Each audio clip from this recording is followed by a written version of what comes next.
حضرت ابو حارثہ اور حضرت ابو عثمان رحمۃ اللہ علیہما کہتے ہیں کہ جب حضرت عمر رضی اللہ عنہ مصریوں کے پاس عین شمس پہنچے تو مصر والوں نے اپنے بادشاہ سے کہا کہ تم اس قوم کا کیا بگاڑ لوگے جنہوں نے کسریٰ اور قیصر کو شکست دے کر ان کے ملک پر قبضہ کر لیا۔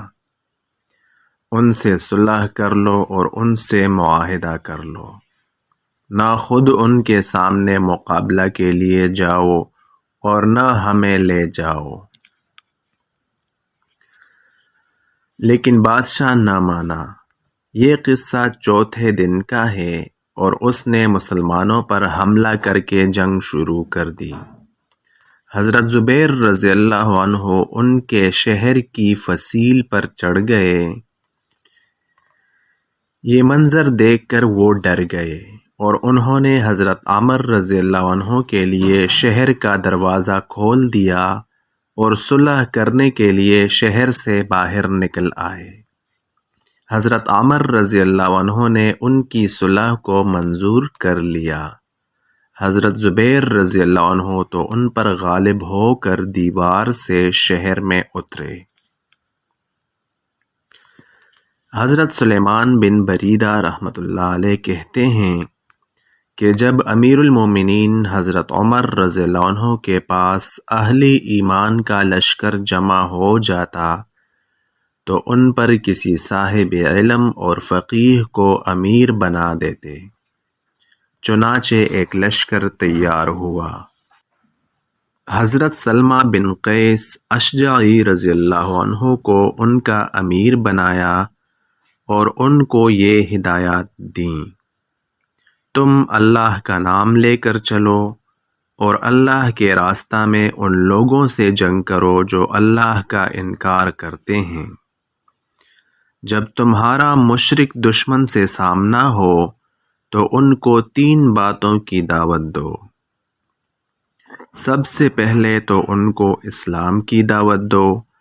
اگر وہ مسلمان ہو جائیں اور اپنے وطن میں ہی رہنا پسند کریں تو ان کے مالوں میں زکوٰۃ ان پر واجب ہوگی اور مسلمانوں کے مال غنیمت میں ان کا کوئی حصہ نہ ہوگا۔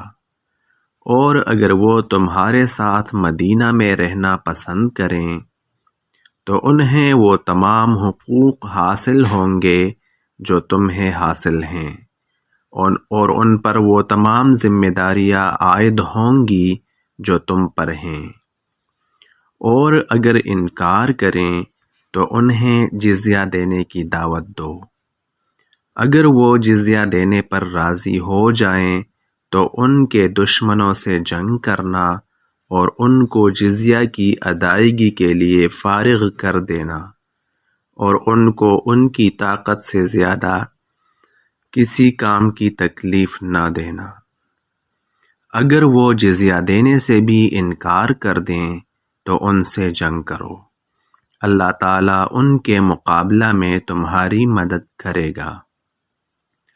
اگر وہ تم سے ڈر کر کسی قلعہ میں خود کو محفوظ کر لیں اور وہ اللہ اور اس کے رسول کے حکم پر اترنے کا مطالبہ کریں تو تم ان کو اللہ کے حکم پر مت اتارنا، کیونکہ تم جانتے نہیں ہو کہ ان کے بارے میں اللہ اور اس کے رسول صلی اللہ علیہ وسلم کا کیا حکم ہے۔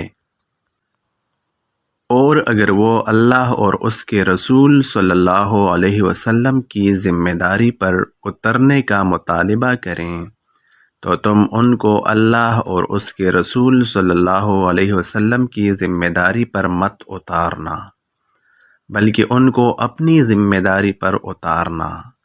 اور اگر وہ تم سے جنگ کریں تو تم خیانت نہ کرنا اور بدعہدی نہ کرنا اور کسی کی ناک کان نہ کاٹنا اور کسی بچے کو قتل نہ کرنا۔ حضرت سلمہ رضی اللہ عنہ کہتے ہیں کہ ہم چلے اور مشرک دشمنوں سے ہمارا سامنا ہوا۔ جس بات کا امیر المومنین نے ہمیں کہا تھا ہم نے ان کو اس بات کی دعوت دی یعنی اسلام کی، انہوں نے اسلام لانے سے انکار کر دیا۔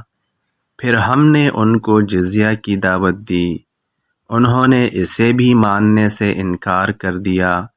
چنانچہ ہم نے ان سے جنگ کی، اللہ تعالیٰ نے ان کے مقابلہ میں ہماری مدد کی، ہم نے ان کی لڑنے والی فوج کو قتل کر دیا اور ان کی عورتوں اور بچوں کو قید کر لیا اور ان کا سارا سامان جمع کر لیا۔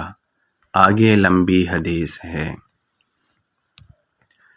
حضرت ابو امیہ رحمۃ اللہ علیہ کہتے ہیں کہ جب حضرت ابو موسیٰ اشعری رضی اللہ عنہ اصفہان پہنچے تو انہوں نے وہاں والوں پر اسلام کو پیش کیا، انہوں نے انکار کر دیا، تو پھر حضرت اشعری نے جزیہ ادا کرنے کی بات ان کے سامنے رکھی تو انہوں نے اس پر ان سے صلح کر لی۔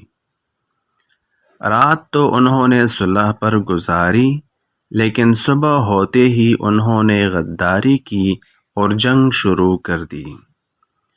حضرت اشعری رضی اللہ عنہ نے ان کا مقابلہ کیا اور جلد ہی تھوڑی دیر میں اللہ تعالیٰ نے ان کو کافروں پر غالب کر دیا۔